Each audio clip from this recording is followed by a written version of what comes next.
Hi guys, it's Hillary. Welcome to my third installment of my vlog series called Just stop believing.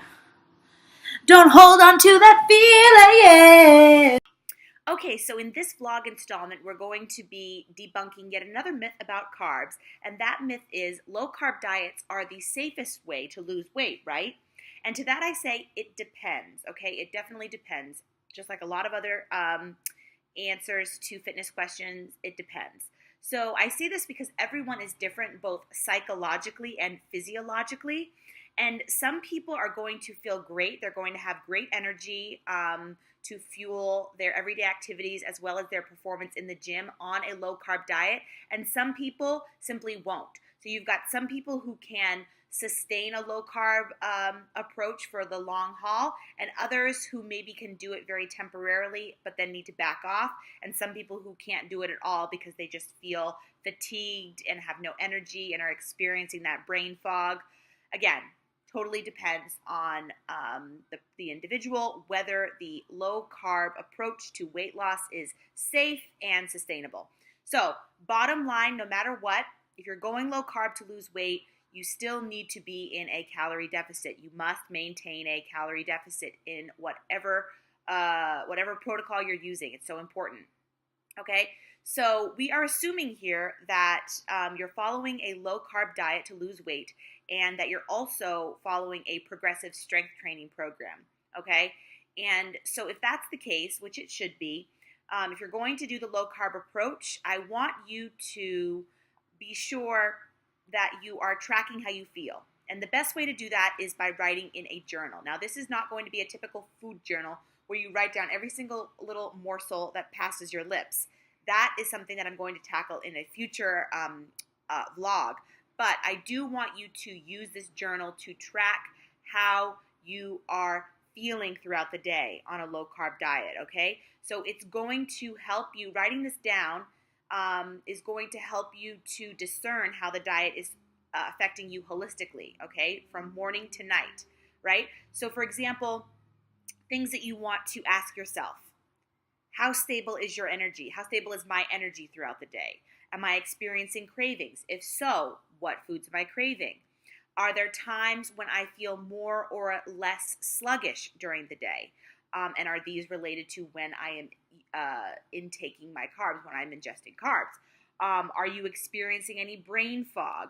Are you having trouble concentrating? These are all things that you have to keep in mind, right? So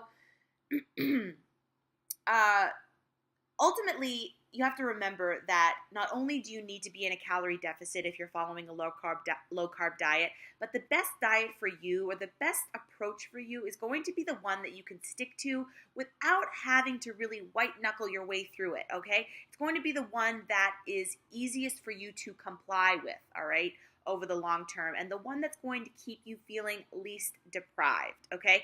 So deprivation, in my experience, in the experience of a lot of my clients and a lot of the women that I know, women specifically, is that deprivation is directly proportional to overindulgence. So the more you feel deprived, the more likely you are to cheat, okay, on your diet. And what we're trying to do by encouraging you to take on the approach or use the diet approach that works best for you is to avoid those instances of feeling so deprived that you just go crazy on some weekend bender. We don't want that, right? So I find that people often tend to overindulge on the foods that they crave the most when they're in a calorie deficit.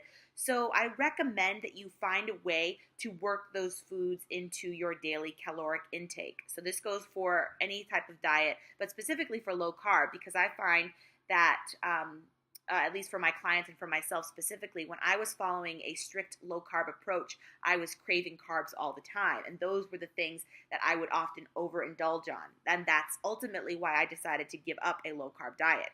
So some of the things that I use to sort of take the edge off my cravings are things that I call like strategic cheats. So these are not really things that are going to make a huge difference in terms of your overall caloric intake of the day. You can incorporate these foods and maintain a calorie deficit pretty easily. And they're also going to make it feel like you're not really on a diet, that this is something that you can do over the long term. Some of those things for me are using cream, heavy cream, or half and half or whole milk in my coffee in the morning. Protein bars, they feel like I'm eating a candy bar. They're so good. I love them. But they do have that extra protein, and protein is helps with satiety, keeps me fuller, it takes longer to digest, gets me through from one meal to the next. Another thing is sugar-free chocolate. That helps as well. And dried fruit. So raisins, mango, uh, uh, whatever, whatever you like, papaya. I really enjoy raisins. I like sprinkling them on my salad, but I really make sure to measure them because you can easily go over when it comes to dried fruit. One serving of raisins, for example, is 130 calories, which is it's over 30 carbs. So if you're going low carb, that's something that you will definitely be watching out for. So that concludes this third vlog in the series. We're going to tackle another question in a week, and that is going to be on a low-carb diet, you burn more fat while working out, right? Can't wait to see you. Looking forward to it. If you have any questions, leave them below. I will get to them, and have a good one.